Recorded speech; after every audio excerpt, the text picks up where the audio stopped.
Right now, if you saw the unit, you could never tell that it would ever have been that bad because they're all gorgeous now. Yeah. But it was so filled with trash. They had one pile of cat feces was over 5 pounds. It was a snow shovel that they took out. Wow.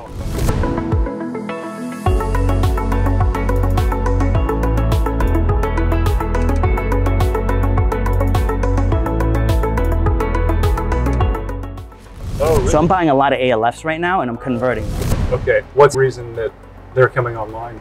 Was there legislation change or something? So one, in 2018, the hot trend, if you remember, there was ALFs. Oh, yeah. ALFs were the money, everything is going to ALF. Yeah. Well, a lot of people that were not in the game or didn't really know how to manage ALFs properly bought too high because it was the hot thing, overpaid, and found out it was not as profitable if you don't have your operation. So real estate, rentals, Airbnbs, you can make a lot of money if you operate it properly. So if you don't, you'll lose a lot of money. Yeah. So the ALF business, they were not prepared. They just thought it was self-run, self-managed, and it didn't work. So a lot of ALFs, one, there's a ton of competition, which decreased profitability. And then from there, issues would happen and they didn't have the money to cover it. So they were constantly putting more and more money into the ALF businesses. And then COVID hit. So imagine people are leaving because they're gonna go move back in with their kids or, unfortunately pass away because of COVID. Most of the deaths of COVID were elderly and unhealthy individuals. So a lot of people in ALFs are elderly and kind of unhealthy. So they were passing away and you're not allowed to add anybody new. And the second that there is a COVID case in an ALF, they shut everything down. So imagine going through maybe a year and a half, 2 years of that. They are not in the margins were very thin. I think you would have to have like a 70–75% occupancy rate to make money. Yeah. So now you're running at under 70 rate and you paid a premium price for it. So a lot of people were going under. And some of them, I target ones that go up for sale that are in great markets, the same type of markets I like to invest in, downtown markets and so on. This one here, after the father passed away, the children kept it for 15 years. And they just were planning to do stuff with the property and they never did. They just were slow. And what ends up killing a business is slow. You have to be fast to keep the business running. So they kept doing it slow. Finally, they just said, we're done. So in 2019, I ended up buying it from them for like $975,000, the whole complex. And first minute went on the market, called them, I'm gonna take it, and got it under contract. There was like a ton of people from like Europe and Canada and Chicago and California wanting to buy it, but I act quickly.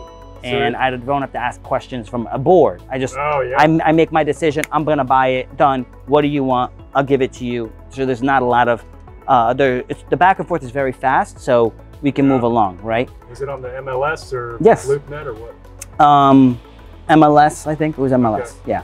Wow, and the valuation, like how do you evaluate something that, like a business that's not operating effectively? Are they just looking at the real estate at that point itself? Well, the ALF business. So again, when you say they, there's a lot of theys involved. So it depends who is they. Well, operator, broker, I guess. So they probably valued it at dirt because this is enough for 4 houses, and dirt here is about $250,000 per lot. So I bought it for dirt value, and then I had these buildings, and I was like, yeah, no brainer. I'm gonna buy dirt, remodel all the concrete block buildings that have terrazzo inside, and just make them and rent them. Nice. And the guy who built it originally in 1970 was an engineer. So he actually did a really good job with structurally setting things up. So it was really good bones. And then I just turned them all around and put in all new insulation, drywall, electrical, plumbing, AC, like everything top notch, and to match my coastal cottage vibe. Nice. So it was considered the Bates Motel before I bought it.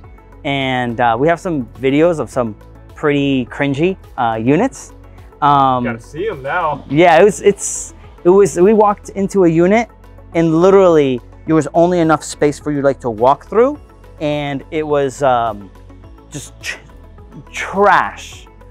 And right now, if you saw the unit, you could never tell that it would ever have been that bad because they're all gorgeous now. Yeah. But it was so full with trash. They had one pile of cat feces was over 5 pounds. It was a snow shovel that they took out.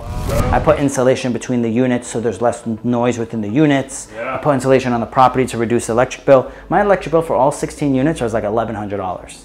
Really? Yeah. So again, if you build right, and it doesn't really cost that much more money, but if you do it right in the front end, like my saying is, invest in the front end, save in the back end, make a lot of money. So like another thing, like my water filtration system. My water is triple filtered before the person drinks it. It's double filtered and softened before it touches their skin. And our AC systems have 4-inch MERV 11 AC filters, pulls out mold, mildew, and pollen. So our properties are green, clean, non-VOC paint, low VOC products, so it's really healthy. I have medical patients rent from us that come to see specialty doctors, and they refer them to stay in our property. Not much more money and for so much more value. Oh yeah. So with the water filtration system, is it around here? Yeah. We're gonna see that later. Well, so one of the systems is in here. One part of the system is in here. So there's a saltwater system plus a filtration system inside of this setup here. Okay. And this is the hot water heater. We're gonna actually be taking both of these outside, and we're gonna be putting in a small washer and dryer in here. So we can have in-unit washer and dryer, yeah. It can fit in there? A small one would be very tight, but we pay extra for the small ones. Yeah.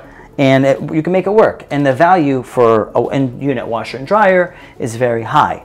So, we're trying to provide as much value as humanly possible for our guests. Our bathrooms, if you check them out, like the quality of our bathroom, floating vanity. Oh yeah, that tile sounds. Each tile's $8 a sheet, but I don't like wasting money, but this is just so nice that it definitely hits the vibe. Has this white satin finish to it. All of our shower heads, magnetic with waterfall. Nice. So it definitely is great because the women love it. They grab it, they take a shower, right? It's great for long hair and so on. Like, you don't get those features, but it does not much more money compared. So you can buy a cheap one that's gonna break for probably $50 to $80. Then you can buy a better one for about $120. Well, for $220, you get this. There's a price where you get in the sense of a return, where you get your return from renting it out at the highest possible price. Oh yeah.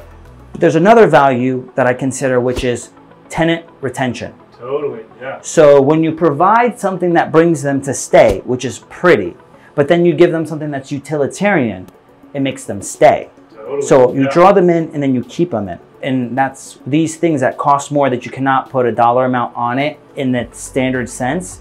I have found value in the sense of keeping a client longer. Like hurricane windows. People are like, oh, get hurricane windows, saves you on home insurance. Yeah. It doesn't. I own an insurance company. It's like $20 a year, but you spent $15,000 on hurricane windows. So you still put them in though? I still put them in. Not just for the insurance savings, but what does that do for a short-term rental? From both scenarios, short-term and long-term, it's quiet. Okay. If you are louder, people outside don't hear you, so people won't complain. Yeah. If people are loud outside, you won't hear them. Yeah. And then you have the idea that someone could potentially break in. Well, if you took a hammer to it, you're not breaking through that window. Yeah, so you're increased safety. Okay. So that value of that feeling of safety is really good. Is a high value for that.